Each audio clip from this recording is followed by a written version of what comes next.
என் அன்பு குழந்தாய், நானே உன் ஈசன் பேசுகிறேன். நான் உன்னை பார்க்கிறேன். உன் இதயத்தின் ஆழத்தில் உறையும் பரம்பொருள் நான். உன் எண்ணங்கள், உன் கனவுகள், உன் போராட்டங்கள், உன் முற்பிறவி வினைகளையும் சேர்த்து அனைத்தையும் நான் அறிவேன். நீ என் அன்பின் ஒரு பகுதி.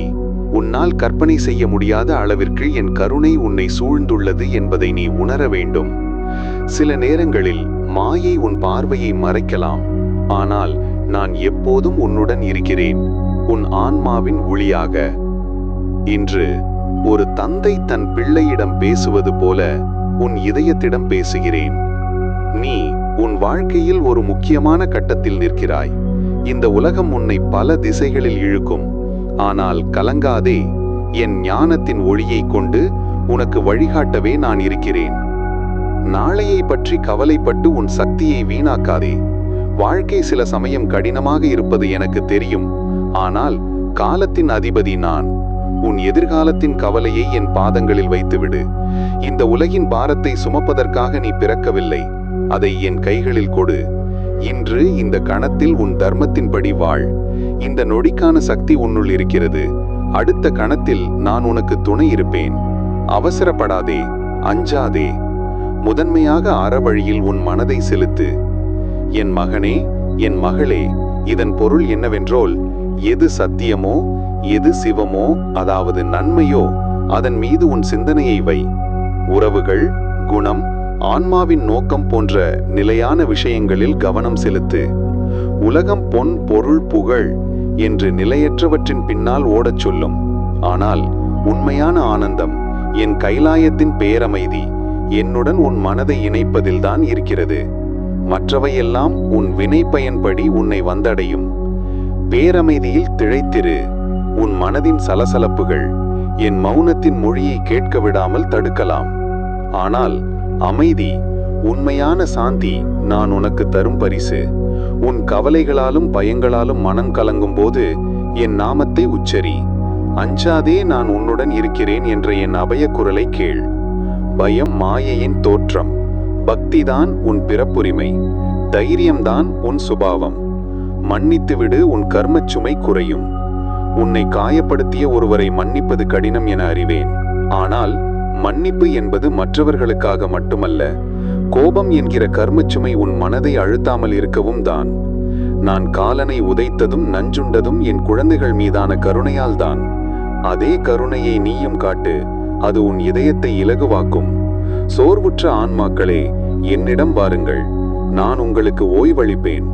இந்த வாழ்க்கை பயணத்தில் நீ தனிமையில் இல்லை.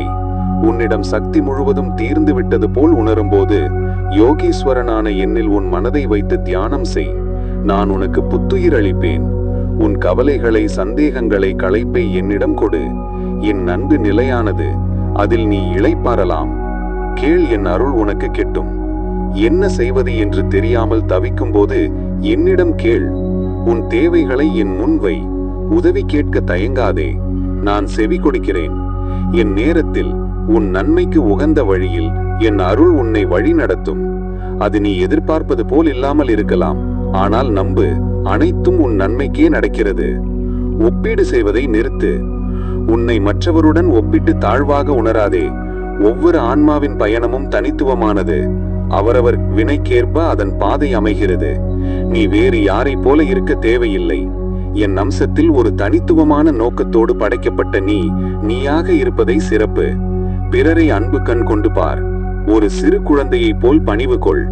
பணிவு என்பது உன்னை தாழ்த்துவது இல்லை, அனைத்திலும் என்னையே காண்பது. நீ என் அன்புக்குரியவன், மதிப்புமிக்கவன்.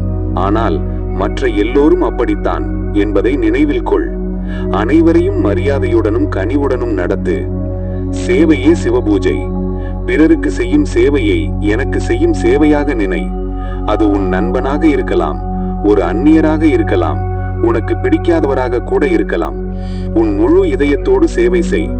கொடுப்பதில் பெரும் ஆனந்தம் பெரிது. அதில் நீ என்னையே அதிகம் உணர்வாய். நீ என் ஒளியின் ஒரு சிறு துளி. அதை பிரகாசிக்கச் செய். என் குழந்தாய், நீ இந்த இருண்ட உலகத்தில் ஒரு ஜோதி. என் அன்பின், என் சத்தியத்தின் பிரதிபலிப்பு. உன் ஆன்மா ஒளியை மறைக்காதே. உன் பக்தியிலும், கருணையிலும், நேர்மையிலும் தைரியமாக இரு. நீ பிரகாசிக்கும் போது மற்ற ஆன்மாக்களும் தங்கள் பாதையை கண்டறிய உதவுவாய். அறத்தின் பாதையில் என்னை பின்தொடர்ந்து வா. என் பாதை மலர்படுக்கையாக இல்லாமல் இருக்கலாம், ஆனால் அது அர்த்தமுள்ளதாக இருக்கும். பாதை கடினமாக இருக்கும் போதும் என்னை நம்புவது, அன்போடும் தைரியத்தோடும் நம்பிக்கையோடும் வாழ்வது. பழையன அழிந்தால்தான் புதியன பிறக்கும். இது என் பிரபஞ்ச நடனத்தின் விதி. இந்த மாற்றத்தை ஏற்றுக்கொள். உன் கதை, உன் பக்தி, உன் அன்பு, இவை அனைத்தும் இந்த உலகுக்கு தேவை. என்னை பற்றி பேசவோ உன்னில் இருக்கும் ஆன்மாவின் ஒளியை பகிர்ந்து கொள்ளவோ அஞ்சாதே. உன் வாழ்க்கையே மற்றவர்களுக்கு ஒரு மெசேஜாக அமையட்டும். மற்றவர்கள் உன்னை பார்க்கும்போது உன் செயல்களில் என் கருணையை காணட்டும். ஆகவே என் அன்பு மகனே, என் அன்பு மகளே, தைரியமாக இரு. நீ ஒருபோதும் தனிமையில் இல்லை. இந்த யுகத்தின் இறுதி வரை நான் எப்போதும் உன்னுடன் இருப்பேன். இந்த வார்த்தைகள் உன் ஆன்மாவின் ஆழத்தில் பதியட்டும். என் அருள் எப்போதும் உன்னோடு இருக்கும். ஓம் நம சிவாய.